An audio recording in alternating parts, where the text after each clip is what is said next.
Halo guys, apa kabar semua? Sehat selalu ya, amin. Nah, saya mau bahas mengenai perbedaan hukum pidana dengan hukum perdata. Nah, oke, baik teman-teman ya.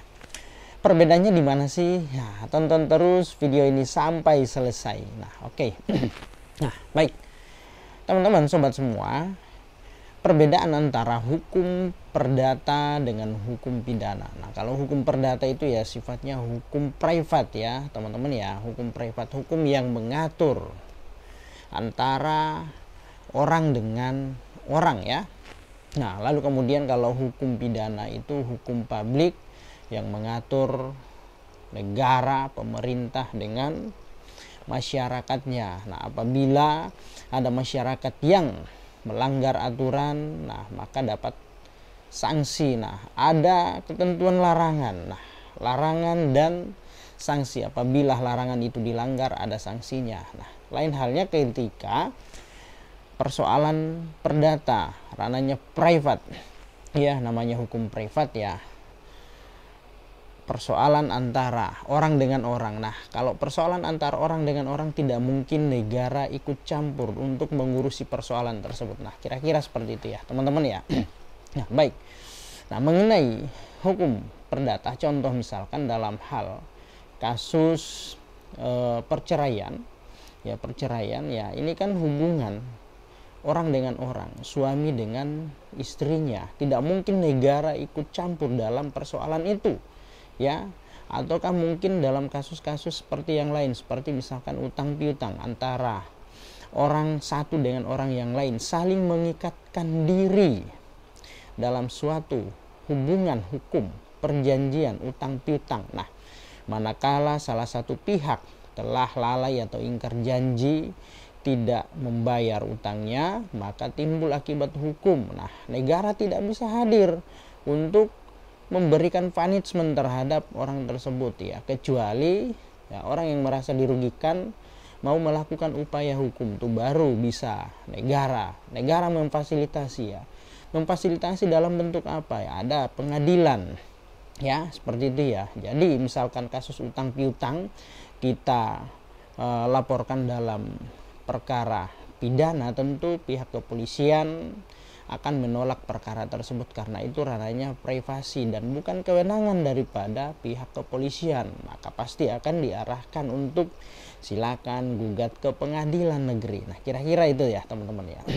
Nah, jadi terkait utang piutang ya berarti itu ranahnya orang dengan orang ya. Ada yang merasa dirugikan maka dia harus melakukan upaya. Upayanya kemana ya? Bisa mengajukan gugatan wan prestasi ke pengadilan negeri ya, dia bisa menggugat. Nah, itu ya teman-teman ya. Jadi negara memfasilitasi itu. Nah, apabila putusan itu menyatakan bahwa si tergugat telah dinyatakan wan prestasi, maka dia harus dihukum membayar atau mengembalikan uang yang pernah dia pinjam. Nah, putusannya seperti itu ya, menghukum untuk mengembalikan sebagian atau mungkin sepenuhnya.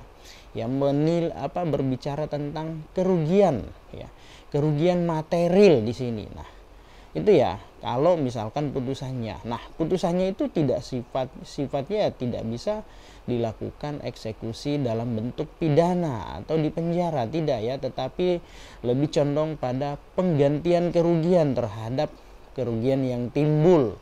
Nah, lalu kemudian misalkan ya si tergugat tidak mau melakukan pembayaran, maka dalam hal ini bisa dieksekusi jaminan yang dimohonkan oleh si penggugat. Nah, dieksekusi. Nah, siapa juru eksekusinya? Itu ada namanya jurusita. Nah, makanya terhadap pelaksanaan putusan pengadilan, maka untuk eksekusi dilakukan oleh jurusita. Lain halnya pada persoalan putusan kasus pidana. Nah, maka ketika seorang terdakwa dinyatakan bersalah, maka dia harus dia dihukum ya, hukumannya apa? Berupa penjara. Nah, berupa penjara ya. Kalau perdata itu berupa ganti rugi. Nah, tapi kalau putusan perdata pidana, maka dia harus putusan di penjara. Nah, maka yang melakukan eksekusi dalam hal ini adalah Kejaksaan Agung, bukan jurusita ya. Jadi ingat ya, perbedaannya di situ. Misalkan dalam perkara perdata, dalam hal pelaksanaan putusan, maka untuk melakukan eksekusi terhadap putusan perdata di pengadilan, yang eksekusi adalah jurusita. Nah, kalau putusan pada perkara tindak pidana, maka yang melakukan eksekusi adalah Kejaksaan Agung ya. Kejari, jaksa yang melakukan eksekusi, bukan jurusita. Nah, itu ya perbedaannya di situ ya. Misalkan dalam perkara yang sudah putus, yang sudah berkekuatan hukum tetap atau ingkrah. Nah, di sana masing-masing punya punya alat atau perangkat yang untuk melaksanakan eksekusi. Nah, eksekusi kalau di tindak pidana itu ada jaksa, kalau untuk eksekusi di tahapan atau dalam perkara perdata yaitu ada namanya jurusita. Nah, itu ya teman-teman ya. Kira-kira perbedaannya seperti itu. Nah, misalkan juga contoh dalam kasus penganiayaan, terus kemudian penipuan ataupun pembunuhan. Nah, di sana ada aturan negara yang mengatur tentang itu. Apabila ada orang atau masyarakat yang melakukan suatu perbuatan yang dilarang, yang dilanggar, maka ada akibat hukumnya, ada sanksinya. Maka negara dalam hal ini harus bertindak melalui perangkat-perangkatnya. Perangkatnya siapa? Yaitu ada kepolisian, ada jaksa, ada hakim ya, untuk menegakkan hukum.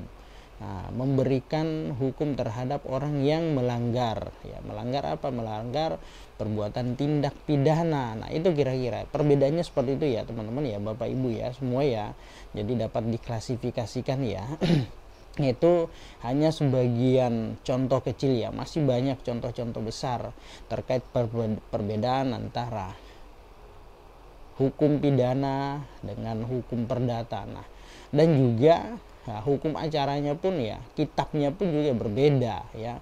Kitabnya pun berbeda. Nah, kalau di perdata itu ada namanya KUH-PER ya, Kitab Undang-Undang Hukum Perdata. Dan juga kalau di pidana ada namanya KUHP, hukum acaranya KUHP ya. KUHP itu ya Kitab Undang-Undang Hukum Pidana, hukum acaranya yaitu Kitab Undang-Undang Hukum Acara Pidana atau KUHP, teman-teman. Nah, di sana masalah teknis pelaksanaan suatu hukuman tuh di sana semua diatur. Nah, itu ya teman-teman ya.